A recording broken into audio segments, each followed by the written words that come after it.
Hello and welcome to today's roadcast. It's Friday and I am near Moor Green Reservoir, which after the rain of the last few days has filled up a little bit. As you can see, autumn is on the way and this is a lovely leafy lane and hopefully I won't bump into anyone. The first thing I'd like to say today is welcome, and that is to all those who over the last 2 days or so have subscribed to my page at Substack. If you like the Substack platform and you are able, please consider also taking out a subscription there. If you want to take out a paid one, that would be great. It's about £5 a month and it just helps me in numerous ways, and it's also a great way to show appreciation for my output. On Substack you'll find that I've put out this last week something like 4 video essays on a number of subjects, and this seems to have gone down very well, hence the rise in the number of subscribers. So I tend to put out at least one roadcast per week, and occasionally I will put out an essay as well. You can also read these on my website roguemail.org. If you're on YouTube and you're actually watching this there and you haven't done so already, then please subscribe to my channel. Last time I looked I had 247 subscribers, which, considering I've been doing this for a couple of years now, is, well, you might say on the face of it a little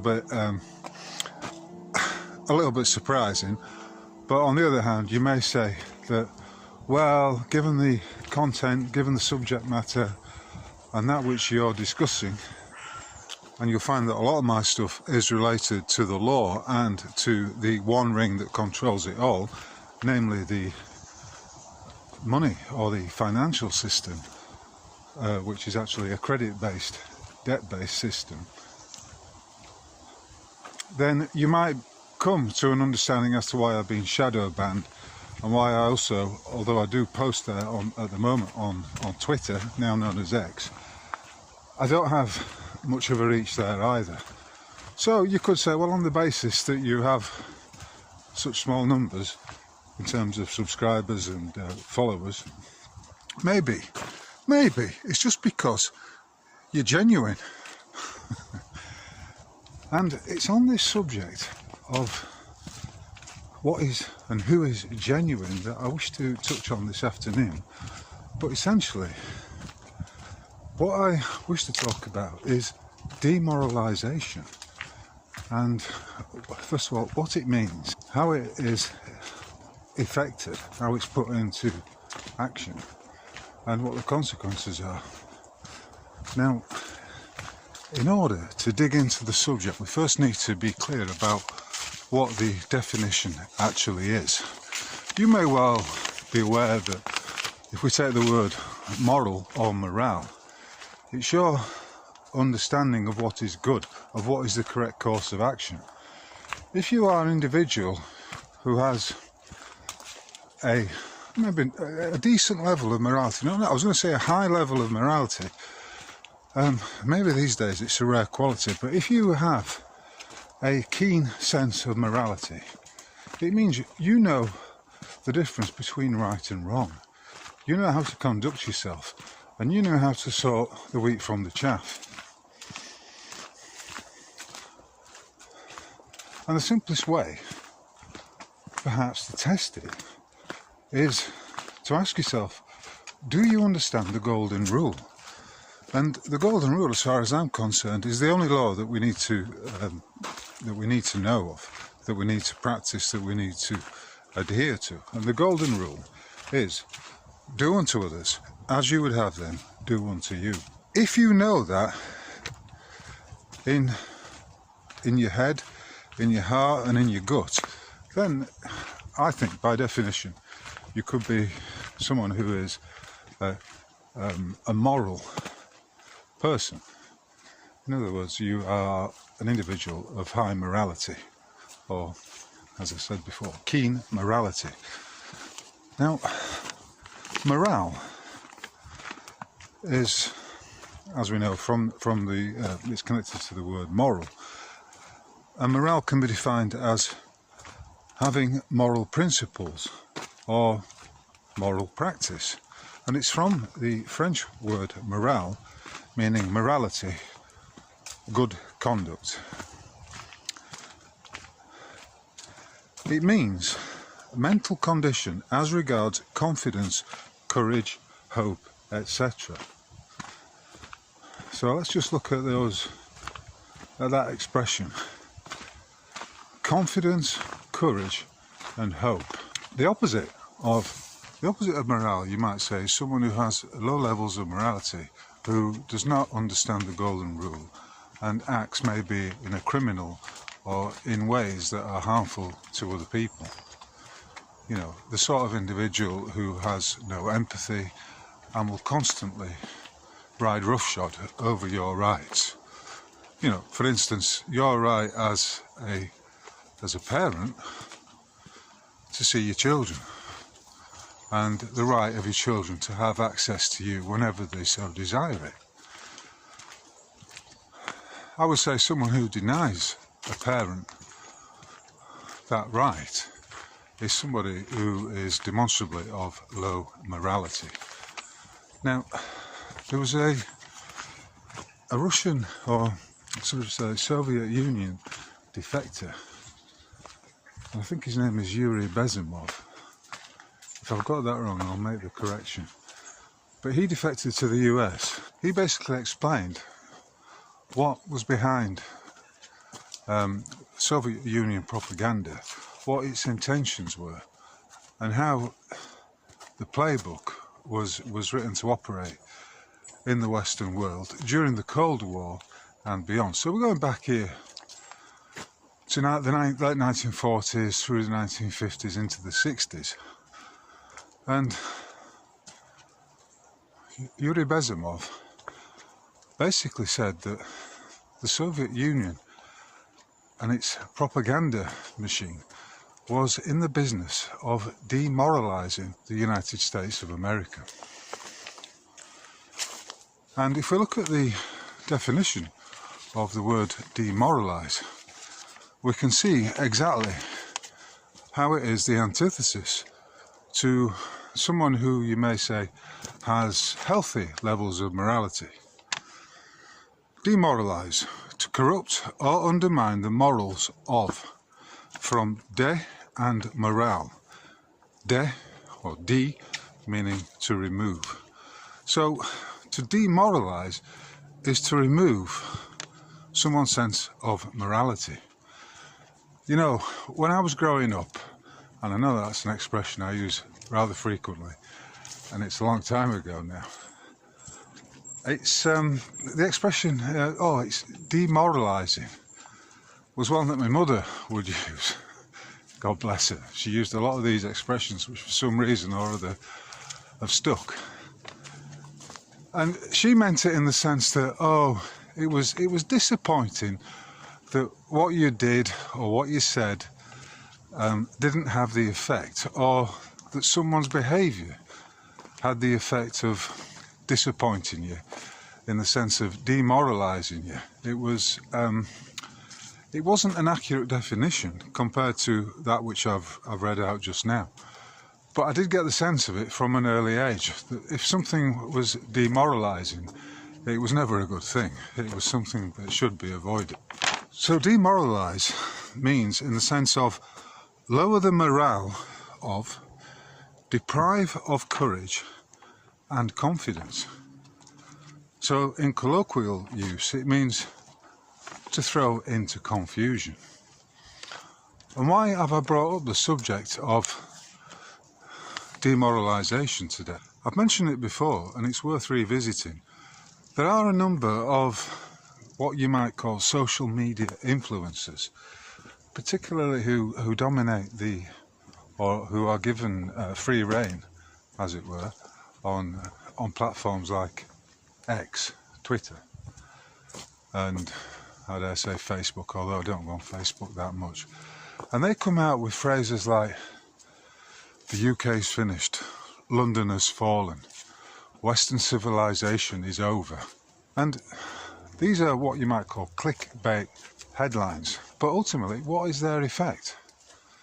If there's one thing that my output is consistent in, it is in the fact that I see it as important to be a man of good cheer, to be confident, to be optimistic, and to have courage, you know, as an individual, to do that which you know to be correct. These are all connected to a sense of morality. And I keep extolling the fact that there is truly only one law, and that is the law which says, do unto others as you would have them do unto you. The maxim, treat your neighbour as you would have them treat you, or love your neighbour, love thy neighbour, which was the title of an interesting 1970s sitcom. I'm not quite sure that that applies, because I think it's a lot clearer to express it as the golden rule, to treat other people as you would have them treat you. In other words, don't fuck them over, don't act in criminal ways to them, and don't do things that are harmful to them. And I think that's pretty straightforward. It doesn't necessarily mean that you have to love your neighbour, because of course your neighbour could be a right cunt and unworthy of your love. But anyway, that doesn't really matter, because the love of my life, personally speaking, is a philosophical one. It's a love of wisdom, and from that, a love of the truth. I'm in love with the truth. I'm in love with the beauty that is the truth. And as I express myself in these various locations, today I'm in the woods, what you may once have called Sherwood Forest, near Underwood in Nottinghamshire. And as I express myself, I am always reminded of the importance of being in good cheer, because those that would have you demoralised are in fact attempting the opposite. They want you to be in a negative mindset. They want you to be depressed. They want you to feel hopeless. They want you to feel as though there's nothing you can do. As an individual, there is nothing you can do, which, as far as I'm concerned, is complete nonsense and an attempt to demoralise you. How many of these lickspittle? Basil the Great is someone who springs to mind. He has quite a reach on X, and he's constantly pumping out things like, is Britain fucked? And he's putting it out as a poll, you know. And there are others who Wyvern the Terrible calls the dissident far right.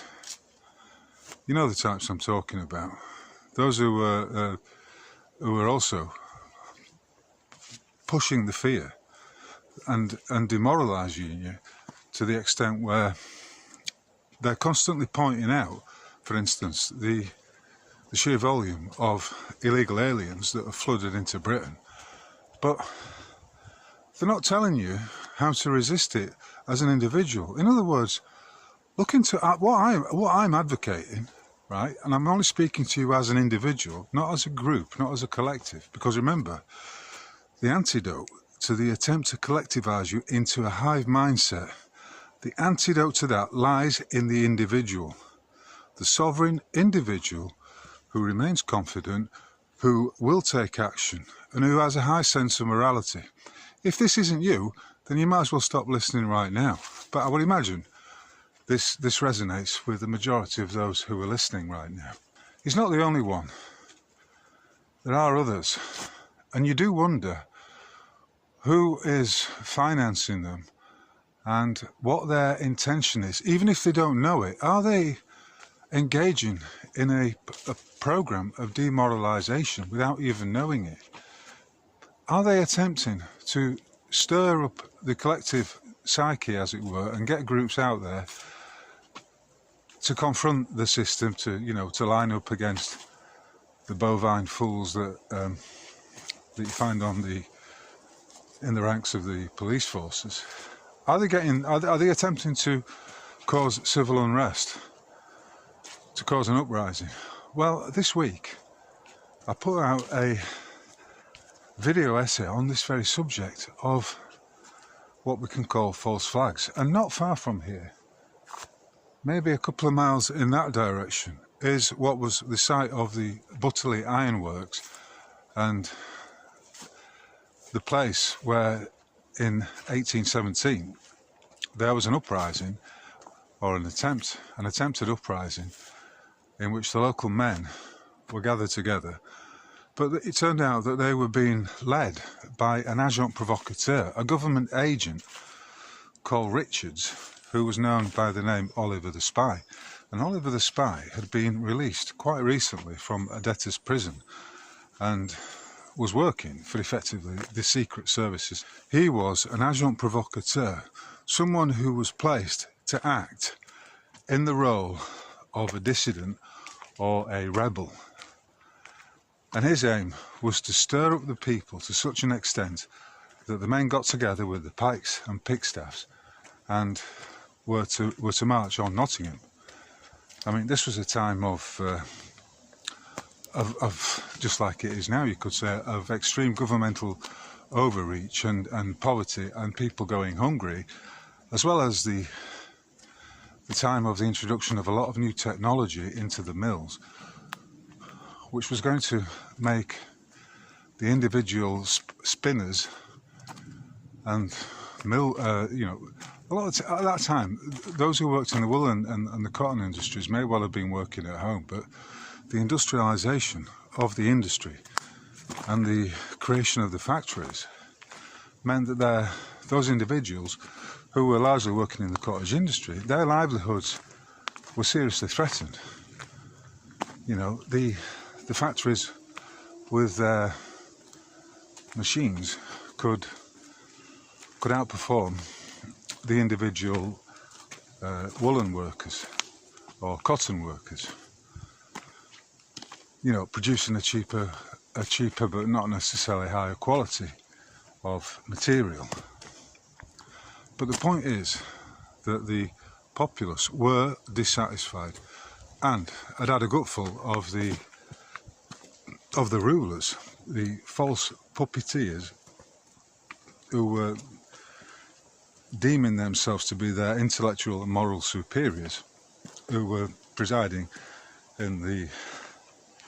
within the walls of Westminster. So feelings were running high, and it was a time where, as I say, there were these agents out there who were seeking to provoke the population into taking action, sometimes of a violent nature, sometimes of a criminal nature. You know, the Luddites were the ones who smashed up the looms that had been introduced to the factories, not because they were anti-technology, but simply because these looms represented a clear threat to their livelihood and the well-being of themselves and their families. It's as simple as that. And you could say, well, that's not too different from the situation we find ourselves in 2025. And I'd agree with you. You know, government tyranny is not a new thing. It's just that Sir Keir Starmer, Angela Rayner and all the other fishwives that populate the front benches of the Labour Party have taken it to new lows. And each day, it seems we are given an example of just how corrupt they are. But this is the scenario, this is how it was in 1817. Now, if we spin forward 208 years to now, there is an event organised for the 13th of September 2025, which is scheduled to take place in London. And I wonder if we are looking at a number of individuals who are being placed there to demoralise the people, but also to get them into a collective where they can be easily targeted by the security services. And, you know, it doesn't take much to imagine an agent provocateur being placed in and amongst those people. It could be one of these Antifa types, or it could be a Mohammedan patsy, which causes it to kick off and causes, you know, when I say kick off, I mean there could be a violent incident, God forbid, but, you know, you could see a death or two. I mean, false flags are characterised by violence, because it's all, again, the false flag is designed to demoralise you, or to make you so pissed off that you take to the streets that you throw bricks at the so-called enemy, which may be the thin blue line, but is not really your enemy, because the real enemy, of course, lies in the system of control, the financial system ultimately, which is the one ring that controls it all. And that, if you haven't seen my work or listened to me before, is an expression that I repeat because it is well worth noting, and we should always hold it in mind. And so when I looked at the story of what happened with the Pentric Rebellion of 1817, I noticed that Oliver the Spy, this guy whose name was Richards, and another guy who I think was called Thomas Bacon, had in fact stirred up the men that encouraged them to take up arms and to march on Nottingham and some of the other towns in and around the borders of Derbyshire and Nottinghamshire. And lo and behold, because Oliver the Spy, this Richards character, informed his masters what was going on, troops were deployed and the local magistrates had the men arrested. And it led to 3 of them being hanged on the steps of, if I remember correctly, Derby Jail, as an example to the people of what would happen to you should you attempt to resist the government tyranny. And lo and behold, it was, as we've seen this so many times before, when a false flag is carried out and the intention behind it is the installation of new legislation and draconian powers to the state. Lo and behold, there were 6 acts which were passed pretty swiftly, almost as if they already had them lined up after the Pentric event. So the aim was to place a spy, or this agent provocateur, this government deep state agent, in and amongst the ranks of the local people, and stir them up to such an extent that they were organised and ready to march on Nottingham, where they were going to take on the authorities. At which point the militia stepped in and they were arrested and the so-called ringleaders rounded up. Now, if that happened in these times, and I'm reminded of what happened in 2009 when there was a protest run out of the Sumac Centre, which is loosely speaking a fake anarchist centre in Nottingham, and it was organised by a undercover copper called Mark Stone. So he had them all gathered together in a local school and instructed them to go to the cooling towers at Ratcliffe-on-Trent power station, and they were going to organise some kind of protest there. But the meeting, which was held at the school on, I think it was a Friday evening, it was raided by the police. And of course, all those who were there were rounded up and some of them were charged. But when he got to court and it was revealed that Mark Stone was indeed an undercover copper, the case was dismissed. All the charges were dropped because the entire thing had been fomented by this duplicitous individual, Mark Stone. That didn't happen in 1817. It wasn't until some time later that it was revealed that there had been an undercover agent who had stirred up the whole thing. So that brings me on to a parallel with a certain Tommy Yaxley Lennon Robinson, commonly known as Tommy Robinson. Now, many people will have seen it, that Tommy Robinson has connections with the fiefdom, the criminal state known as Israel, and of course the security services. He's also been in bed with rebel media, which again is another Israeli or Mossad-funded operation, probably designed to demoralise you, because that is the name of the game. It's this demoralisation, to remove your sense of what is correct, what is proper, what is, moral conduct. So you descend into a spiral of helplessness, of depression. Your confidence is maybe not destroyed, but it certainly takes a beating. So they want you in the state, well, what can I fucking do? I tried my best, but I couldn't do anything. And I do wonder whether Tommy Robinson is an agent of a demoralisation program that crosses not just crosses a number of international boundaries, in the sense that he may well be, you know, on the face of it, a British nationalist, but when it boils down to it, his paymasters are a foreign entity. When he was sent down recently over a contempt of court charge, and I forget how long he was apparently banged up, you do wonder just whether or not he was in the prison that he said he was. For instance, one question mark lies over the fact that he claims he was in solitary confinement. But when you dig into it, the prison governor at the establishment he was held in said that they don't operate solitary confinement. So was it a stage act? Was he in the prison or not? Remember, this Richards character, known as Oliver the Spy, was released from debtor's prison, and his deal was, well, we'll release you if you agree to carry out this program against the people and foment a rebellion. That was his intention. He was operating undercover.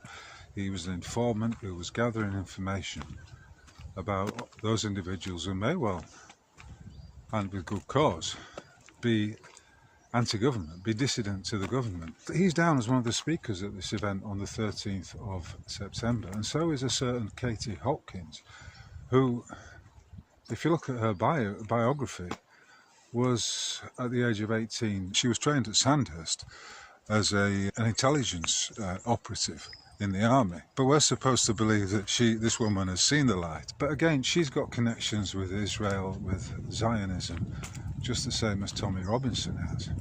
And on that list of the individuals who are speaking, there are some other dubious characters. I think out of a total, there's only 4 of them who actually are British, and of those, at least 2, Robinson and Hopkins, I would say there's a good chance that they are actually running some two-faced, double-crossing, traitorous operation for and on behalf of their overlords, their masters who are likely foreign entities. And that, of course, is the very definition of what a traitor is. So it wouldn't surprise me if the entire event had been stage managed, that the speakers had been specially selected by, let's say, the intelligence services, and that includes Tommy Robinson and Katie Hopkins. But, you know, when it boils down to it, do any of these individuals speak for you? And what of their morality? Is Katie Hopkins someone really who inspires other people in ways that are moral, just and correct? You see, this attempt to corral people into a homogeneous whole, I think is the opposite of what people should be doing. Because as you will gather if you go through some of my back catalogue, I'm a firm believer in the individual taking action against the system of tyranny, and the system of tyranny being a financial one. I would say you hit them in the pocket. You know, the Great British Mortgage Swindle is a fine example of that, as is an article and discourse I put out about how the government plunder, which is effectively taken from you via taxation, is used to foment genocides both at home and abroad. The monies are stolen, the energy has been stolen, and so I would say, you know, you look into the sewage council tax, for instance. It's completely illegal. I'm not going to go into the hows and whys of it right now, but there are a lot of people resisting it. You have a moral duty, if you like, to not, under international law, to not fund these criminal gangs. And if your government is a criminal gang, then of course, most of them are, then that applies just as much to them as it would do to you, say, funding a local Mohammedan terrorist group, for example. Just plucking an idea out of the ether. I've got a couple of women on horseback who are chasing me down here, but don't worry, no woman has ever outrun me yet. and I know I can quickly slip off into the woods and disappear. So I don't know what the opposite of demoralisation is. Would it be to remoralise someone? It doesn't sound correct. It sounds a bit clumsy, in fact. But what for those of you who are new to my output, I would say, you know, I'm concerned only with high morality. I'm not interested so much in what the system has to say. A system that is based on low morality and on demoralisation as a way of mind controlling and making people inactive. I'm not interested in that. I'm not interested in anything that's going to depress, discourage, or reduce the natural born optimism or the hope that exists underneath all the bullshit in each and every one of us. Because rest assured, you were not born in a state of demoralisation. It's all been engineered. It's all part of a vast propaganda machine, an indoctrination system that is designed to get you into a state of demoralisation. That's all I've got to say for now. So remember, I suppose if there is a takeaway from today's roadcast, it's this: resist anyone who is attempting to demoralise you, and if you're thinking of going to the event on the 13th of September, go there with your eyes wide open. But in all honesty, it's far better that you take action on an individual level.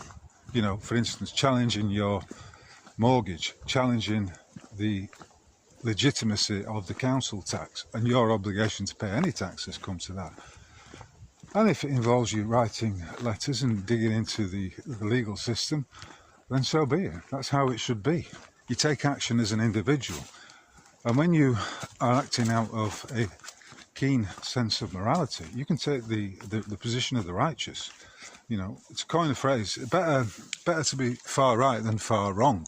Keep your eyes and ears peeled, and watch out for these double-crossing individuals who, on the face of it, you know, may well promote themselves as very nationalistic, as very patriotic, but are actually engaging in a course of conduct that is designed to demoralise you, and quite possibly instigate. You know, this event on the 13th of September. It's quite possible that it's been set up as a false flag that will, through the actions of a number of agents, will actually kick off that there will be violence. You know, maybe it's engineered violence, maybe it's not a natural uprising of violence through people's frustration with the way they're being shat on right now. And at that point, you know, they've got the excuse to roll out martial law and to, you know, try and bring in things like lockdowns, to curtail your freedoms in all manner of ways. And, you know, for instance, to introduce a curfew.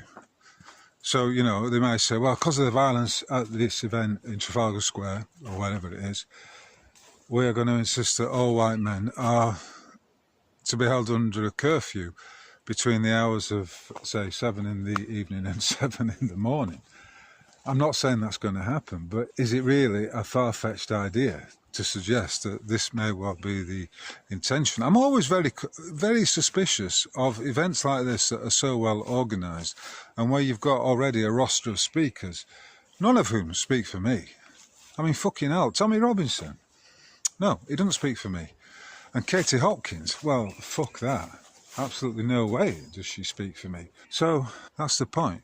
Keep your eyes open. Keep your ears listening, and remember that this game of the false flag is timeless in the sense that it's been going on for centuries, if not millennia, and it is designed to promote a reaction in people. But overall, the aim is to demoralise you, to knock your confidence, to put you into a pessimistic state of mind, a state of mind in which you feel all hope has gone, that, you know, you buy into the headline that it's Western civilization has fallen, London has collapsed under the weight of the illegal immigration, and that Britain is no more. And when it boils down to it, it's bullshit, because nothing is ever over. And, you know, you've got a choice. You make the choice whether you're going to be confident optimistic and positive about your life in this realm, or whether you're going to buy into the negative headlines and the demoralisation programs that are being spun out by so many of these knee-jerk so-called dissident right commentators and influencers. Anyway, that's it for today. Thank you very much for listening and watching today's Discourse from the Woods. If you've enjoyed it and you are able to do so, please consider making a donation into the Rogue Mail coffers by way of the Buy Me a Coffee button. It's greatly appreciated. And if you like the Substack platform and you think my worth is worth £5 a month, then please take out a paid subscription there.